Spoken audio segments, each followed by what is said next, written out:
अस्सलाम वालेकुम नाजरीन, अफ्तार ट्रांसमिशन में हम हाजिर हैं। मैं हूं नौरीन शेख, मैं हूं तालिब मोहसिन। आज की कॉन्वर्सेशन है एतकाफ़ के बारे में। आखिरी अशरे में है हम। एतकाफ़ बहुत से लोग बैठते हैं, मस्जिदों में बैठने का एहतमाम होता है और अब तो ख़वातीन का मस्जिदों में बैठने का भी एहतमाम होता है। मगर थोड़ी सी कन्फ्यूजन यहाँ पर होती है कि एतकाफ़ में हमारे यहाँ क्या पाबंदियाँ हैं, क्या आसानियां हैं और क्या कुछ हम नहीं कर सकते दीन के हवाले से।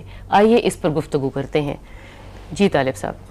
जी, एतकाफ़ के बारे में अगर ये पूछा जाए कि एतकाफ़ क्या है और उसका कानून क्या है, तो पहली बात तो ये है कि एतकाफ़ हमेशा से मौजूद रहा है।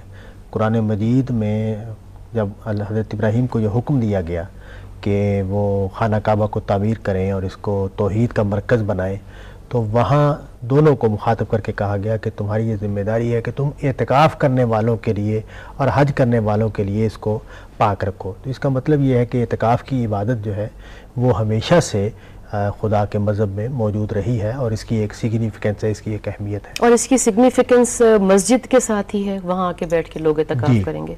पहली बात तो ये इससे और कुरान मजीद में कहा गया अंतुम आकिफून फिल मसाजिद। जब एतकाफ़ का कानून बयान किया तो ये उसके बारे में बताया कि क्योंकि रमज़ान की रातों में इजाज़त दे दी गई मियाँ बीवी के ताल्लुक़ के हवाले से, तो वहाँ ये वजाहत कर दी गई कि जब तुम एतकाफ़ कर रहे हो मसाजिद में तो उस वक्त में इसकी भी इजाज़त नहीं है।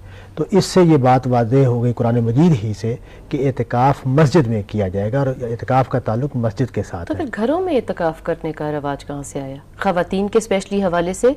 और हजूर पाक के ज़माने से ही इस बात को नहीं फ़रोग़ दिया गया कि ख़वातीन भी एतकाफ़ करें। मस्जिदों में कोई इंतज़ाम भी नहीं था। अब लेटली पिछले 5-7 सालों में ख़वातीन भी मस्जिद में जाके बैठने लग गई हैं। देखिए, इसमें तो दो नुक्ता है नज़र है। ये तो फ़िकी मसला है, कन्वीनियंस की भी बात, कन्वीनियंस की बात है। दो नुक्ता है नज़र है। हमारे अहनाफ ये समझते हैं कि औरत घर में एतकाफ़ कर सकती है, इसलिए वो इसको। हजूर पाक के ज़माने में आपकी ख़वातीन करती थी घर में एतकाफ़? नहीं, कोई रवायत सीरत की किताबों में या रवायतों में इसका जिक्र हमें नहीं मिलता कि किसी ज़ौजा मोहतरमा ने उम्मुल मोमिनीन में से किसी ने एतकाफ़ किया हो। और हजूर के बाद एतकाफ़ का ज़िक्र बाज़ हवालों से आता है, लेकिन हजूर की ज़िंदगी में इसकी कोई रवायत मौजूद नहीं है। तो हम बात इस पर कर रहे थे कि एतकाफ़ है क्या। तो पहली बात तो कुरान मजीद ने दो बातें वाज़ेह की। एक तो ये कि रमज़ान का महीना है और रोज़ों का महीना है, क्योंकि रोज़ों के तसलसल ही में ये मसला ज़ेर बहस आ गया था कि रातों के बारे में क्या हुक्म है।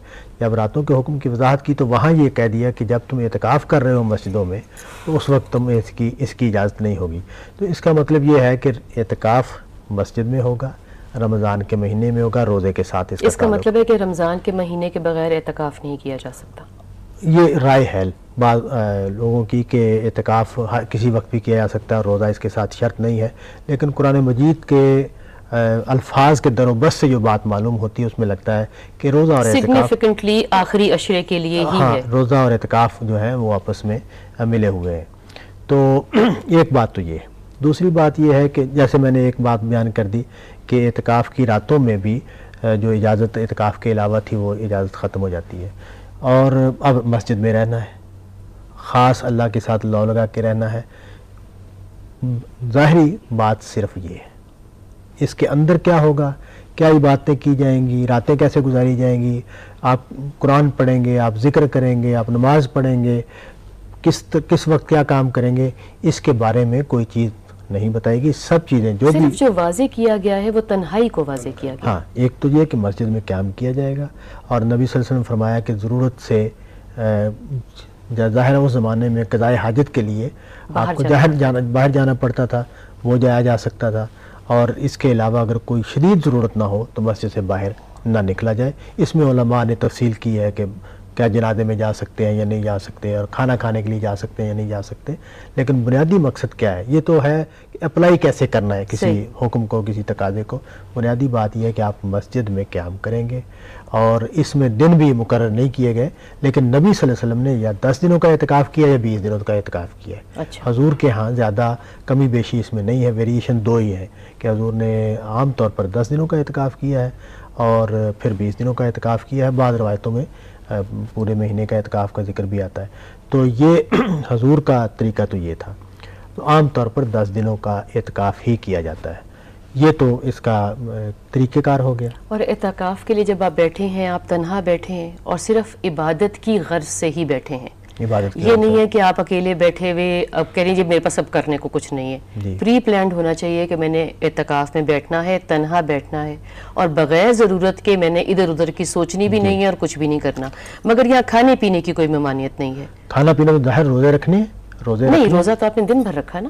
اعتکاف میں تو پھر آپ رات میں بھی تنہا بیٹھے ہیں، جو جیسے چاہیں کھا پی سکتے ہیں، اور اگر بہت ضرورت ہو تو گھر جا کے بھی کھایا پی جا سکتا ہے. اس میں کوئی وہ مسئلہ نہیں ہے. لیکن ایسا نہ ہو کہ آپ کی تنہائی اس سے متاثر ہو اور آپ مصروف ہو جائیں کسی اور کام میں، اور اعتکاف کا جو تقدس ہے یا اس میں جو تنہائی اور الگ رہنا ہے، کٹ کے رہنا ہے، اس کو آپ خراب کریں. موبائل فون آپ نے رکھا ہوا ہے یا آپ اخبار پڑھ رہے ہیں، یہ اس طرح کی جو چیزیں، کمپیوٹر ہے آپ کے پاس، تو اس طرح کی چیزیں نہیں ہونی چاہیے جو آپ کو دنیا سے جوڑے رکھیں. یہ اصل میں خدا کے ساتھ لو لگانے کی عبادت ہے، اپنے آپ کو دنیا سے کاٹ کر خدا کے ساتھ رہنے کی عبادت ہے. اسی لیے مسجد میں قیام کی بات بھی ہوئی ہے. ایک اور بات اس میں سوال پیدا ہوتا ہے کہ اعتکاف میں کب بیٹھ جانا چاہیے. تو آخری عشرے میں اگر 10 دن کا اعتکاف کرنا ہے تو آپ رات سے اعتکاف شروع کریں گے، یعنی افطار کے بعد سے بیٹھ سکتے ہیں، اعتکاف سے پہلے بیٹھ جائیں، عصر کے بعد بیٹھ جائیں، آپ اعتکاف شروع ہو جائے گا. طالب صاحب مجھے لگتا ہے کہ اعتکاف کے دنوں میں کوئی قید نہیں ہے، آپ یہ کنوینئنس پہ بھی تو ڈیپینڈ کرتا ہے. آپ 10 دن افورڈ نہیں کرتے مگر اعتکاف بیٹھنا چاہتے ہیں، فرض کریں آپ 3 دن افورڈ کرتے ہیں تو ہم اس کو ڈسکریج تو نہیں کریں گے نا. اس لیے کہ ایک چیز کے ریچول میں ڈلنے کے لیے تھوڑا آہستہ آہستہ اس کی طرف رجوع کرنے کے لیے کم سے زیادہ کی طرف جائیں تو یہ بہتری بھی ہے. ہاں ٹھیک ہے. فرض کریں کوئی بچہ اعتکاف بیٹھنا چاہتا ہے یا گھر کی خاتون اعتکاف بیٹھنا چاہتی ہے تو وہ 10 دن ذرا کئی دفعہ ٹو مچ ہو جاتا ہے. ہمارے علماء اس بات کو مانتے ہیں، بیان کرتے ہیں کہ دن کم بھی ہو سکتے ہیں، زیادہ بھی ہو سکتے ہیں، لیکن عشرے کے اعتکاف کو عام طور پر نبی صلی اللہ علیہ وسلم کیونکہ زیادہ تر لوگ اسی عشرے ہی کے اعتبار سے بیٹھتے ہیں، لیکن اگر دن آپ کم کرنا چاہیں تو 3 دن کا اعتکاف بھی لوگ کرتے ہیں. طالب صاحب ہماری گفتگو کا سلسلہ ابھی جاری ہے، یہاں پر وقت ہوا ایک بریک کا. ناظرین ملتے ہیں بریک کے بعد.